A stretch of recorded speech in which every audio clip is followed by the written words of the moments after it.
Thank you. Thank you. Thank you, Mr. Chairman. It's a pleasure to be here with you today at this commander's call. At this time, it gives me great honor to introduce some of our past national commanders, those that gave a year of their life to lead our great organization. I ask that all the past national commanders please rise and be recognized.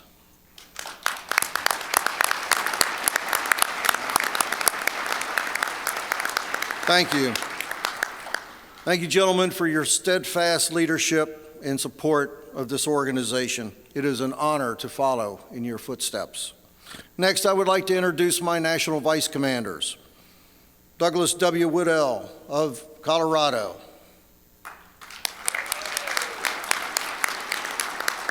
Robert E. Newman of Indiana. William A. Rakestraw of New Jersey. Wayne D. Satstrom, North Dakota.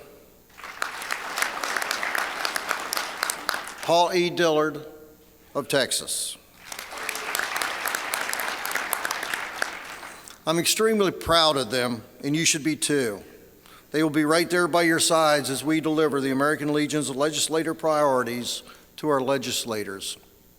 Next, I would like to introduce my national historian, Sharman Dunham of South Dakota.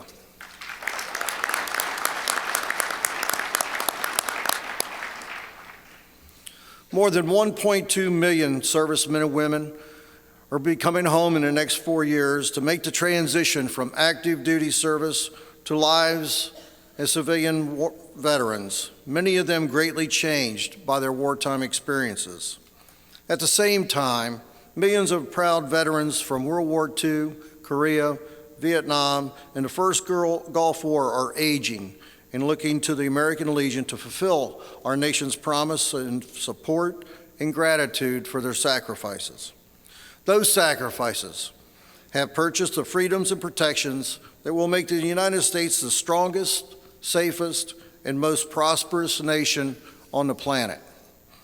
Over the last 6 months, I have met with military commanders, veterans, field units, heads of state, and warriors from all generations, from Walter Reed on our nation's capital to the states from California to Florida to Maine. I've listened to their voices, heard their messages, and today I'm sharing some of their concerns with you. In turn, share them with the members of Congress. Veterans understand our nation's fiscal strain, but as a former servicemen and women, we are resolute that we must never let sequestration and the battles about federal debt weaken our nation's ability to defend and protect Americans. Veterans understand that a well-equipped military and a reasonable quality of life for those who serve and have served are the foundation of our nation's strengths. I've heard many concerns during my travels. One commander at Fort Jackson told me the reduction in strength is putting a strain on his drill sergeants to a point where they aren't able to get off. They are working 24/7 because there are not enough replacements due to sequestration. An aircraft maintenance supervisor refurbishing the C-5 aircrafts at Dover has to go to the boneyard and get parts because of sequestration. Defense spending continues to suffer drastic and dangerous reductions, even as new threats have emerged across the world. Our military tell me that they must do more with less when the world shows no sign of stepping back from dangerous situations that threaten America, America's interest, and the interest of freedom-loving people worldwide. Our message to Congress is simple. Make sure our veterans have access to employment, housing, and medical care through the Department of Veterans Affairs. You must urge your members to support in implementing a single, seamless, lifetime electronic medical record that can be accessed by DoD or VA at any time. Congress has already appropriated millions of dollars to accomplish this important step in the 21st century. Yet the fact we are now back to square one in developing this health care record, and that, quite frankly, is an embarrassment. This situation is intolerable. Congress must do its part to make DoD and VA cooperate to develop the system. Congress, using the power of the purse, can control the outrageous and ineffective spending on this system. Congress must impress on the President the need to force these two departments to develop an interoperable system that serves our service members and veterans alike. The project is simple.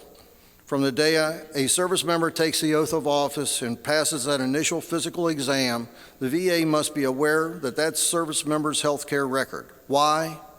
Because at some point in time, whether it may be in the near future or 30 years from now, DoD and VA both know that the incoming service member will be leaving our military and service and entering the VA system.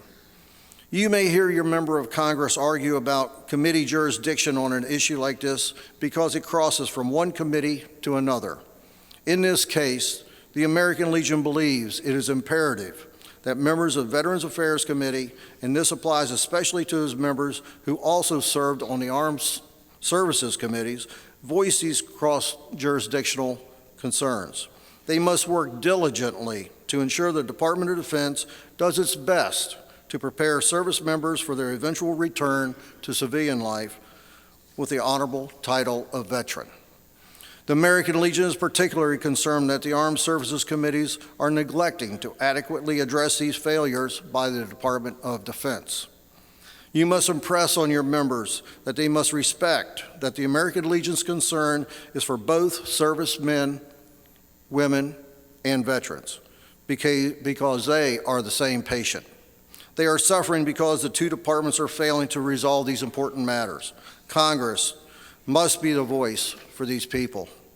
But please remember, as you discuss this issue and others on our legislative policy priority sheet, that the American Legion is simply not going to the Hill to complain about the problem. We are working every day to solve it, and we expect Congress to help as well to solve these problems. The American Legion is putting Congress on notice that just because the wars are over, it does not mean the American Legion will allow Congress to put America's wartime veterans on the scrap heap of history like pieces of worn-out military equipment.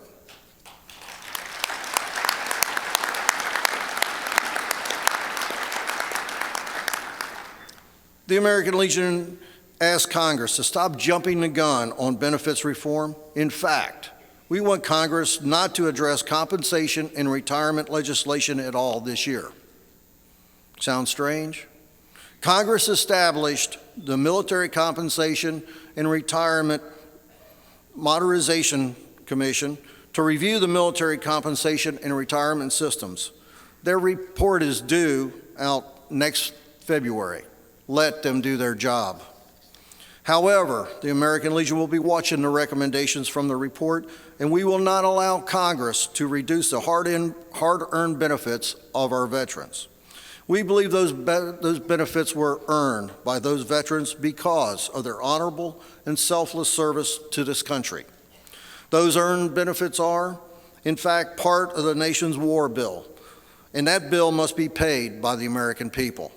Our military retirees, and our veterans are symbols of this nation's strength. Our challenge is great, and it is complicated. The bottom line is we are calling on them to protect our nation's veterans retirees, and troops still serving during wartime from the budget acts. We owe it to our fallen heroes around the world to keep our military the strongest in the world and deliver to our veterans the gratitude we owe them. My fellow Legionnaires, you are here to make sure your elected officials know how they impact and help our veteran community. While you may not see the effects of your work before you leave Washington, just remember, your efforts and your voices do matter to our legislative successes. Your elected officials will listen to you because they know that you represent the greatest veteran service organization in the planet, the American Legion. When you charge the Hill today and tomorrow, remember, we have armed you with our legislative drop sheets to leave in every office that you visit. We have provided you with point papers to give you the deeper understanding and background of all the items on those drop sheets so that you can discuss our priorities with your members of Congress. I urge you to visit your elected officials and brief them on our legislative priorities. State the Legion's positions clearly and concisely. And remember, don't let your congressional members sidetrack you into discussions on other legislative items. Stay focused on our priorities and stick to your guns.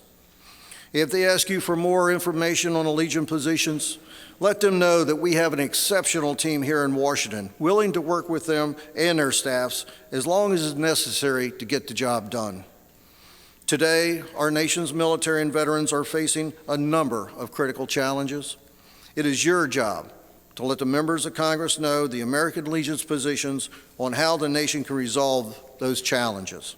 It is your job to influence them to take our position, and your job to fight for what is right for those who have served and are still serving today.